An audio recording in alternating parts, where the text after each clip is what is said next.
What is going on, guys? Today I am scouting, and it's only July, but I figured I'd at least get out and do some scouting. There was a couple places down here at this spot last year that I seen a bunch of deer, and it seemed like deer were coming in and out constantly. So I'm gonna go down there and check them out today. I'm not gonna check this piece out right here because the road is really close, and this is where everybody else is gonna be hunting. But if you keep on going down through here, down to the river, it's a good little walk. And it gets pretty thick down in there because this will open up before deer season gets here. I'm gonna get farther off down the road where it gets thicker and stuff like that, and the deer use more often. And I'm gonna go in there and check for beds and stuff because they just cut this field, it seems like. And these deer are probably bedding and using this a lot as well when the grass is high, but now that they've cut it, it's more like how it's going to be in season. So I'm going to be able to tell more and be able to gather more information about how they're actually going to act during deer season.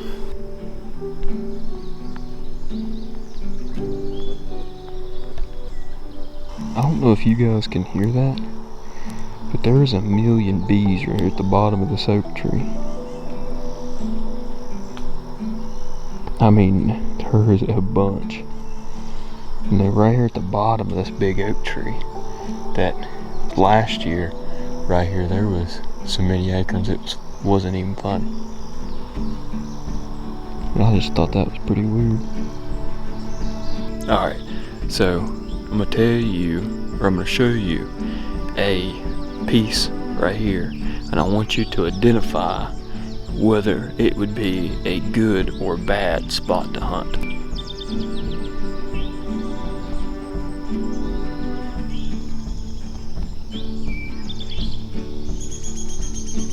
If you said it seems like a good spot to hunt, then you'd be right. Why is that? Because this is a huge transition line. Because this is a huge transition line. And there's a big open woods up in here, but yet there's optimal thick bedding down in here, and there's also even more big trees that go all the way down through there that provide optimal bedding cover. Also the prevailing wind typically blows down this way, and when people are coming up in here and hunting a lot of the times the deer bed down in here, the wind blows down to them and they smell the people hunting before they actually come in here and make it sit. There's usually a bunch of acorns up in there too, and it's a really good spot to sit.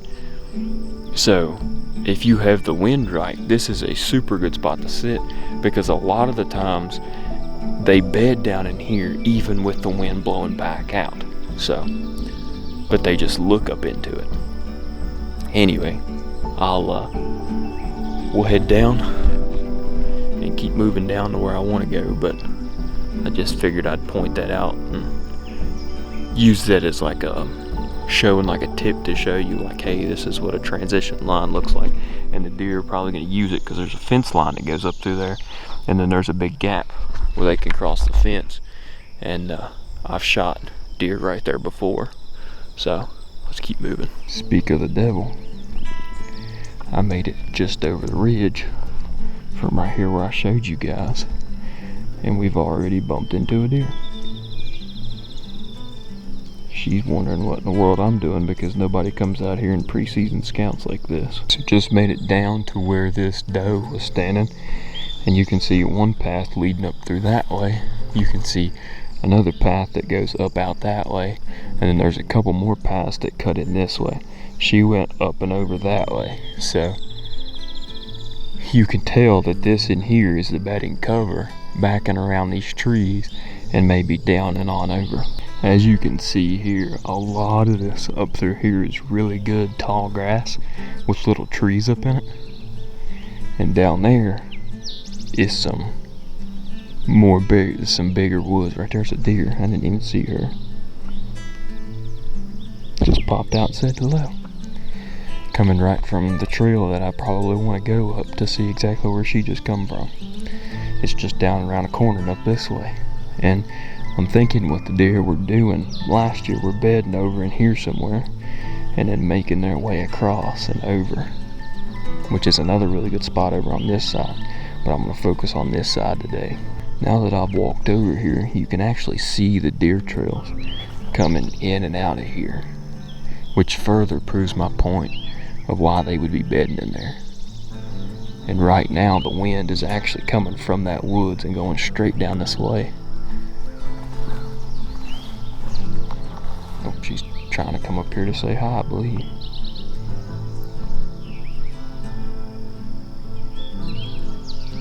So I'm noticing a lot of trails coming out of this right here.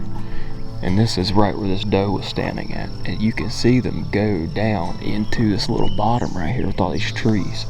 And I'm wondering if this little ditch that comes down, because there's another ditch that comes up, and then this ditch comes down, if this isn't like a really good transition point in here, it wouldn't be worth sitting to try to kill a deer on, because you can see another trail right here that goes up in, and right here where this ditch sits, there's a big trail, and I can see right all the way out there.